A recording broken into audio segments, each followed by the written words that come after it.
ഡൽഹിയിലെ ഇലക്ഷന്റെ റിസൾട്ട് വന്ന് ബി.ജെ.പിയോട് അധികാരം പിടിക്കുന്നു. വർഷങ്ങൾക്ക് ശേഷമാണ് കോൺഗ്രസിന് ആന മൊട്ടയാണ് കിട്ടിയത്. അരവിന്ദ് കെജ്രിവാൾ തോൽക്കുന്നു. ഇതൊക്കെ കണ്ടുകൊണ്ടിരിക്കാൻ നേരത്തെ ഞാൻ തിരയുന്ന ഒരു പേരുണ്ട്, ധ്രുവറാത്തി. ധ്രുവറാത്തിയാണോ ധ്രുവറാട്ടയാണോ? കേരളത്തിലെ മീഡിയക്കാരൊക്കെ രാജ്യത്തെ പ്രധാനമന്ത്രിയെ മുട്ടുകുത്തിച്ച വ്യക്തി എന്നുള്ള രീതിയിലൊക്കെയാണ് പുള്ളിക്കാരനെ ഫ്രെയിം ചെയ്തു വെച്ചത്. അന്ന് മുതൽ ഞാൻ ശ്രദ്ധിക്കുന്നവരാണ് ധ്രുവറാത്തി. ധ്രുവറാത്തിയുമായി ബന്ധപ്പെട്ട് നമ്മുടെ സുനിത ദേവദാസിനെ പോലുള്ള ആൾക്കാരൊക്കെ വാർത്ത മലയാളത്തിൽ പരിഭാഷപ്പെടുത്തി കൊടുക്കാറുണ്ട്. കുറേ സമയമെടുത്ത് പുള്ളിക്കാരെയൊക്കെ ഹിന്ദി പഠിച്ചിട്ട് ഈ വാർത്തയൊക്കെ മലയാളത്തിലേക്ക് കൊടുക്കാറുണ്ടായിരുന്നു. കുറച്ച് തംബ്നെയിൽസ് ഞാനിവിടെ വായിക്കാം. ബി.ജെ.പിക്കെതിരെ വോട്ട് ചെയ്യാൻ ആഹ്വാനം ചെയ്ത് ധ്രുവറാത്തിയുടെ പുതിയ വീഡിയോ. ധ്രുവറാട്ടി ഒറ്റയ്ക്ക് ഒരു പ്രതിപക്ഷം എന്നുള്ള രീതിയിലൊക്കെ തംബ്നെയിൽ വന്നിട്ടുണ്ടായിരുന്നു. വേറെ കുറച്ച് തംബ്നെയിൽസും കൂടെ ഞാനിവിടെ വായിച്ചു വിട്ടേക്കാം. മോദിക്കെതിരെ ചൂണ്ടുവിരൽ സ്വരമുയർത്തി ധ്രുവറാത്തി എന്നുള്ള രീതിയിലൊക്കെ തംബ്നെയിൽസ് വരുന്നുണ്ട്. മീഡിയ വണ്ടി ഒരു തംബ്നെയിൽ ഇങ്ങനെയാണ്, പോരാട്ടം കനപ്പിക്കുന്ന ധ്രുവറാത്തി എന്നുള്ള രീതിയിൽ വരുന്നുണ്ട്. പിന്നെ don't underestimate the power of a conman എന്നുള്ള രീതിയിൽ കുറേ ആൾക്കാർ ലോക്സഭ ഇലക്ഷൻ്റെ റിസൾട്ട് വന്നതിന് ശേഷം ധ്രുവറാത്തിയുടെ ഒക്കെ ഫോട്ടോ വെച്ചിട്ട് പോസ്റ്റർ അടിക്കുന്നുണ്ട്. എവിടെ ധ്രുവറാത്തി? ധ്രുവറാത്തിയുടെ ഇപ്പോഴും വീഡിയോ യൂട്യൂബിൽ അവൈലബിൾ അല്ലേ? പരിഭാഷപ്പെടുത്തിയ വീഡിയോ യൂട്യൂബിൽ അവൈലബിൾ അല്ലേ? സുനിത ദേവദാസൊക്കെ ഹിന്ദി പഠിച്ചിട്ട് മലയാളത്തിലേക്ക് മാറ്റി കൊടുത്തതൊക്കെ ഇപ്പോഴും അവൈലബിൾ അല്ലേ? എന്നിട്ടും എങ്ങനെയാണ് ലോക്സഭ ഇലക്ഷന് ശേഷം നമ്മുടെ കേരളത്തിലെ മീഡിയക്കാർ വരെ പറഞ്ഞുകൊണ്ടിരിക്കുകയാണ്. കഴിഞ്ഞ ദിവസം ഞാൻ മീഡിയ നോക്കാൻ നേരത്ത് ലോക്സഭ ഇലക്ഷൻ കഴിഞ്ഞപ്പോൾ നമ്മുടെ കേരളത്തിലെ മീഡിയക്കാർ പറഞ്ഞു മോദി പ്രഭാവം തീർന്നു, മോദിയുടെ പരിപാടിയെല്ലാം തീർന്നു എന്നൊക്കെ പറഞ്ഞു. അതിനുശേഷം വന്ന ഹരിയാന, മഹാരാഷ്ട്ര പോലുള്ള തെരഞ്ഞെടുപ്പിൽ ഇപ്പോൾ ഒടുവിൽ ഡൽഹി പോലുള്ള തെരഞ്ഞെടുപ്പിൽ ഇപ്പോൾ എല്ലാവരും പറയുന്നു മോദി തരംഗം എന്നാണ്. ഇപ്പോൾ നമുക്ക് രണ്ടുപേരെ വിലയിരുത്താം, പലരും വിലയിരുത്തുന്നില്ല. ഇതിനകത്ത് മോദി ഇന്ത്യയുടെ പ്രധാനമന്ത്രിയാവുന്നു. 240 സീറ്റേ പുള്ളിക്കാരനെ കിട്ടിയിട്ടുള്ളൂ. ഇതിനു മുമ്പ് 2 ടൈമിലും ഒറ്റയ്ക്ക് ഭൂരിപക്ഷം നേടിയിട്ടാണ് മോദി വന്നത്. ഇപ്പോൾ NDA എന്നുള്ള രീതിയിലാണ് അവർ ഭരിക്കുന്നത്. അതൊരു മുന്നണിയായിട്ടാണ് ഭരിച്ചത്. വോട്ടിന് മുമ്പും അങ്ങനെയാണ്, അതിനുശേഷം ഒരു അധികാരത്തിൽ വന്നു. അപ്പോൾ NDA എന്നുള്ള രീതിയിൽ പ്രധാനമന്ത്രി വരുന്നു. ചില ആൾക്കാർ പറഞ്ഞു ഈ പ്രാവശ്യം മോദി പ്രധാനമന്ത്രിയാവില്ല, എഴുതി വെച്ചോളൂ എന്നൊക്കെ പറഞ്ഞ ആൾക്കാരുണ്ട്. ഞാൻ കണ്ടതാണ്, സോഷ്യൽ മീഡിയയിൽ പോസ്റ്റ് ഞാൻ കണ്ടതാണ്. മോദി പ്രധാനമന്ത്രിയായി സത്യപ്രതിജ്ഞയും കഴിഞ്ഞു, ഇപ്പോൾ ഒരു 6-7 മാസവും കഴിഞ്ഞു. അവർക്കിടയിൽ ഒരു പ്രശ്നം ഉണ്ടാവുന്നില്ല. അതേസമയം നമ്മൾ ഇന്ത്യ അലയൻസ് എന്ന് പറയുന്ന രാഹുൽ ഗാന്ധി പ്രതിപക്ഷ നേതാവായിട്ടുള്ള അലയൻസ് നമ്മൾ നോക്കുക. ആ അലയൻസ് നോക്കാൻ നേരം നമുക്ക് കാണാൻ പറ്റുന്നത് അവർ തമ്മിൽ തല്ലിക്കൊണ്ടിരിക്കും. ഇപ്പോൾ അരവിന്ദ് കെജ്രിവാൾ ഇവിടെ ഡൽഹിയിൽ തോറ്റുപോയി.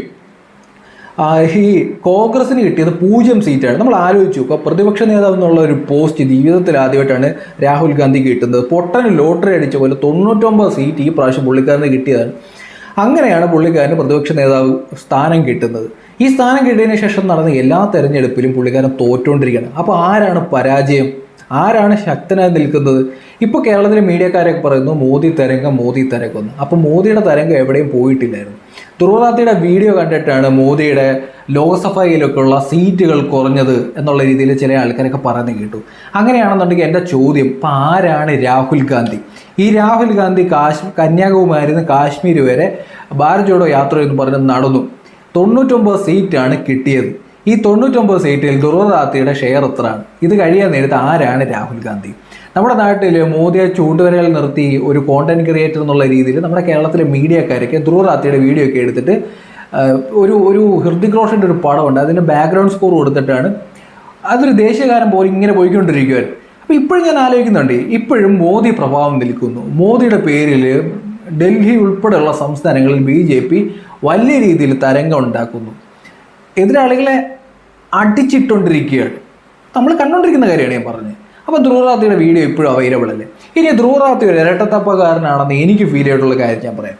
പലരും ധ്രുവറാത്തി ഒരു മഹാസംഭവമാണെന്നൊക്കെ പറയുമ്പോൾ ധ്രുവറാത്തിയുടെ ഒരു വീഡിയോ ഉണ്ട്, ഇന്ത്യയും ബംഗ്ലാദേശിനെ തമ്മിൽ കമ്പയർ ചെയ്തുകൊണ്ട് ഒരു വീഡിയോ ഇടുന്നുണ്ട്. ഇന്ത്യയും ബംഗ്ലാദേശും കൂടെ എങ്ങനെയാണ് കമ്പയർ ചെയ്യുന്നതെന്നുള്ളത് ഇത് തന്നെ ഒരു ആന മണ്ടത്തരമല്ലേ പുള്ളിക്കാരൻ ചെയ്തത്. ഇന്ത്യ എങ്ങനെയാണ് ബംഗ്ലാദേശിനെയും കൂടെ കമ്പയർ ചെയ്യുന്നത്?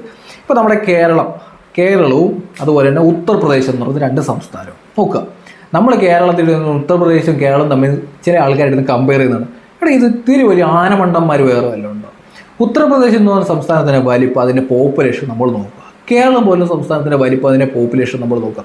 ഇപ്പോൾ നമ്മൾ വിദ്യാഭ്യാസത്തിൻ്റെ കാര്യത്തിലായിരിക്കും, മെഡിക്കൽ ഫെസിലിറ്റിയുടെ കാര്യമായിരിക്കും, എങ്ങനെയാണ് നമ്മൾ കേരളവും ഈ ഉത്തർപ്രദേശും നമ്മൾ കമ്പയർ ചെയ്യുന്നത്? നമ്മളെങ്ങനെയാണ് കമ്പയർ ചെയ്യേണ്ടത്? വലിപ്പം വെച്ച് പോപ്പുലേഷൻ വെച്ചാണെങ്കിൽ ഗോവയായിട്ട് കമ്പയർ ചെയ്യാം അല്ലേ? അങ്ങനെയല്ലേ ചെയ്യേണ്ടത്. അതിന് പകരം നമ്മൾ നേരെ കേരളത്തെ ഉത്തർപ്രദേശ് കൊണ്ടോ മഹാരാഷ്ട്ര കൊണ്ടോ മധ്യപ്രദേശ് കൊണ്ടോ രാജസ്ഥാൻ കൊണ്ടോ ഒക്കെയാണ് കമ്പയർ ചെയ്തുകൊണ്ടിരിക്കുന്നത്. ഇതിൽ വലിയ ആനമണ്ടത്തരം വരും. ഇതുപോലെ തന്നെയാണ് ഈ ഇന്ത്യ എന്ന് പറഞ്ഞ മഹാരാജ്യത്തെ വെച്ചുകൊണ്ട് ബംഗ്ലാദേശിനെ കമ്പയർ ചെയ്തു. ഇനി ധ്രുവ റാത്തി ഭയങ്കര സംഭവമാണെന്ന് പറഞ്ഞാൽ ബംഗ്ലാദേശിൻ്റെ അവസ്ഥ ഒരു 6 മാസത്തെ കണക്ക് തന്നെ നമുക്ക് എടുത്തു നോക്കാം. പ്രധാനമന്ത്രി അവിടുന്ന് നാട് വിട്ടുപോകുന്നു, ആഭ്യന്തര കലാപം ഉണ്ടാകുന്നു, പ്രധാനമന്ത്രിയുടെ അടിവസ്ത്രം വരെ അവിടെ കയറിയ ആൾക്കാർ അടിച്ചു മാറ്റിക്കൊണ്ട് പോകുന്നത് നമ്മൾ കണ്ടു. കോഴിയെയും താറാവിനെയും വരെ അടിച്ചുകൊണ്ട് പോകുന്നത് നമ്മൾ കണ്ടിട്ട്, പാത്രങ്ങളൊക്കെ അടിച്ചുകൊണ്ട് പോകുന്ന ബംഗ്ലാദേശിലെ യുവാക്കളെ നമ്മൾ കണ്ടുകൊണ്ടിരിക്കുകയാണ്. അപ്പം നമ്മളെവിടെ ജീവിക്കുന്നത്? ഈ രാജ്യത്ത് ജീവിച്ചുകൊണ്ടാണ് നമ്മൾ ബംഗ്ലാദേശിൽ ഈ അവസ്ഥ കണ്ടുകൊണ്ടിരിക്കുന്നത്. പാകിസ്ഥാനിൽ പിന്നെ ഗോതമ്പ് പൊടിക്ക് വേണ്ടി അവിടെ അടി നടന്നുകൊണ്ടിരിക്കുകയാണെന്ന് നമുക്കറിയാം. ഇവിടെ ഇതുപോലെ കമ്പയർ ചെയ്തപ്പോഴേ പുള്ളിക്കാരൻ്റെ പ്രശ്നം എനിക്ക് മനസ്സിലായതാണ്. എനിക്കിവിടെ എൻ്റെ വീഡിയോ കണ്ടുകൊണ്ടിരിക്കുന്ന ആൾക്കാരോട് പറയാനുള്ളത്, ധ്രുവ റാത്തി ഇഷ്ടമല്ലാത്തവർ സബ്സ്ക്രൈബ് ചെയ്ത് സപ്പോർട്ട് ചെയ്യുക. അതോടൊപ്പം നമ്മൾ ഒരു കമൻറ്റ് ചെയ്യാം. ഇതുപോലെ തന്നെ ധ്രുവ റാത്തിയുടെ മറ്റൊരു വീഡിയോ ഞാൻ കണ്ടതെന്താണെന്ന് വെച്ചാൽ, വെസ്റ്റ് ബംഗാളിൽ ഒരു ഇഷ്യൂ ഉണ്ടായിരുന്നു. മമതാ ബാനർജിയാണ് അവിടെ മുഖ്യമന്ത്രി. നമ്മളെല്ലാവരും കണ്ടൊരു വാർത്തയാണ്, ഒരു ഡോക്ടറുമായി ബന്ധപ്പെട്ടുള്ളൊരു ഇഷ്യൂ നമ്മളെല്ലാവരും കണ്ടേലേ. ഒരു ഡോക്ടറിനെ ഡ്യൂട്ടിക്കിടയിൽ അവരെ ബലാത്സംഗം ചെയ്യുന്നൊരു കേസുണ്ടായിരുന്നു. ഈ കേസിൽ ധ്രുവ റാത്തി ഒരു വീഡിയോ ഇട്ടിട്ട് പുള്ളിക്കാരൻ പറയുന്നത് എന്താണെന്ന് വെച്ചാൽ, മോദി എന്നാണ് അതിനകത്ത് പറഞ്ഞുകൊണ്ടിരിക്കുന്നത്. അതെങ്ങനെയാണ് അവിടെ മോദി വരുന്നത്? ഇപ്പോൾ നമ്മുടെ കേരളത്തിൽ ഒരു ഡോക്ടറിന് നമ്മുടെ മെഡിക്കൽ കോളേജിൽ ഒരു ഇഷ്യൂ ഉണ്ടായെന്ന് കരുതുക. അത് ആരുടെ പരാജയമാണ്? അരിയാഹാരം കഴിക്കുന്ന എല്ലാ മലയാളിക്കും മനസ്സിലാവും അത് ഹെൽത്ത് മിനിസ്റ്റർ എന്നുള്ള രീതിയിൽ, നമ്മുടെ സ്റ്റേറ്റിൻ്റെ ഹെൽത്ത് മിനിസ്റ്ററുണ്ട്, അല്ലെങ്കിൽ ആഭ്യന്തര വകുപ്പ് എന്നുള്ള രീതിയിൽ ആഭ്യന്തര വകുപ്പിൻ്റെ പരാജയമാണ്. അവർക്കെതിരെയല്ലേ നമ്മൾ സംസാരിക്കേണ്ടത്? ഇത് മോദി എന്നും പറഞ്ഞ് ധ്രുവ റാത്തി വീഡിയോ ഇട്ട് അവസാനം കമൻറ്റ് ബോക്സ് വരെ പൂട്ടി വെച്ചിട്ട് ഓടുന്ന ഞാൻ കണ്ടതാണ്. ഇതാണ് ധ്രുവ റാത്തി. ഇത്രയേ ഉള്ളൂ ധ്രുവ റാത്തി. ഇപ്പോൾ നമ്മളിവിടെ കുറച്ച് ആൾക്കാരൊക്കെ നമ്മുടെ കേരളത്തിലെ മീഡിയയൊക്കെ പറയുന്ന മോദിയെ വിറപ്പിച്ച ധ്രുവ റാത്തി എന്ന് പറയാൻ നേരത്ത്, ഇപ്പോൾ ഇലക്ഷൻ കണ്ടില്ലേ? ഹരിയാന, മഹാരാഷ്ട്ര, ഡൽഹി. ആരാണ് വിറച്ചത്? നമ്മുടെ കേരളത്തിൽ വരെ ധ്രുവ റാത്തിയുടെ വീഡിയോ ഹിന്ദിയിൽ നിന്ന് തർജ്ജിമയൊക്കെ ചെയ്ത് കഷ്ടപ്പെട്ട് ഹിന്ദിയൊക്കെ പഠിച്ച് സുനിത ദാസിനെ പോലുള്ള ആൾക്കാരൊക്കെ തർജ്ജിമ ചെയ്തിട്ടിട്ടുണ്ട്. എന്നിട്ട് പോലും തൃശ്ശൂരിൽ സുരേഷ് ഗോപി 70,000 വോട്ടിന് BJP താമര ചിഹ്നത്തിൽ ജയിച്ചു. ഇത് നമ്മൾ കണ്ടുകൊണ്ടിരിക്കുകയാണ്. ഒരു കാര്യം ഞാൻ പറയാം, ഒരു കോണ്ടന്റ് ക്രിയേറ്റർ എന്നുള്ള ഒരു റൂമിനകത്തിരുന്ന് ഞാനിന്ന് സംസാരിക്കുന്നതാണ്.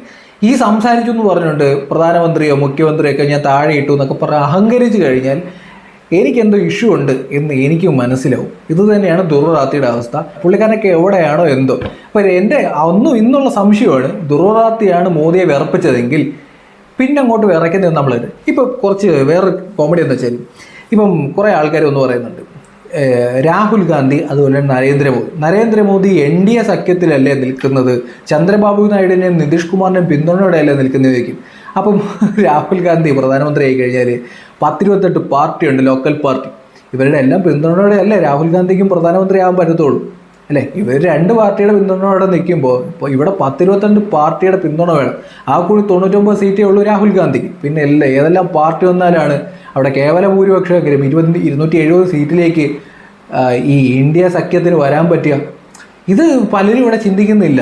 സത്യം പറഞ്ഞു കഴിഞ്ഞാൽ ഇത് രാഹുൽ ഗാന്ധി തന്നെ 99 സീറ്റ് കിട്ടിയപ്പോൾ പൊട്ടൻ ലോട്ടറി അടിച്ചെന്നുള്ള അവസ്ഥയിലാണ് പുള്ളി നിൽക്കുന്നത്. പുള്ളിക്കാരൻ്റെയൊക്കെ പെർഫോമൻസ് വേണമെങ്കിൽ ഒന്ന് വിലയിരുത്താവുന്നതാണ്. ഇപ്പോൾ ഈ നിയമസഭാ തെരഞ്ഞെടുപ്പുകൾ ഈ നടന്നതൊക്കെ നോക്കാൻ നേരത്തെ ഡൽഹിയിൽ മുട്ടയാണ് കിട്ടിയത്. പ്രതിപക്ഷ നേതാവ് എന്നുള്ള രീതിയിൽ ഡൽഹിയിൽ ചീറിപ്പാഞ്ഞ് നടക്കുന്ന രാഹുൽ ഗാന്ധിക്ക് ഡൽഹിയിൽ രാഹുൽ ഗാന്ധി ജീവിക്കുന്ന ഡൽഹിയിൽ കിട്ടിയത്, അല്ലെങ്കിൽ രാഹുൽ ഗാന്ധിയുടെ ഓഫീസുള്ള ഡൽഹിയിൽ കിട്ടിയത് മുട്ട സീറ്റാണ്. അപ്പോൾ ആർക്കാണ് തരംഗമുള്ളതും ആരാണ് കഴിവട്ടതെന്നും ജസ്റ്റ് ആലോചിച്ചാൽ മനസ്സിലാവുന്ന കാര്യമുള്ളൂ. ഇപ്പോൾ ധ്രുവ റാത്തി എന്നൊക്കെ പറഞ്ഞ് വെള്ളം വെച്ചുകൊണ്ടിരിക്കുന്ന കുറേ ആൾക്കാരുണ്ട്. പരിഭാഷ ചെയ്ത് സമയം കളഞ്ഞ കുറച്ച് ആൾക്കാരുണ്ട്. കേരളത്തിലെ മീഡിയക്കാർ മോദിയെ വിറപ്പിച്ച ധ്രുവ റാത്തി എന്നൊക്കെ പറഞ്ഞു. ഇപ്പോൾ ധ്രുവ റാത്തി എവിടെയെങ്കിലും കാണുന്നുണ്ടോ? ആദ്യമായിട്ട് പേജ് കാണുന്നത് ഫോളോ ചെയ്യുക, സപ്പോർട്ട് ചെയ്യുക.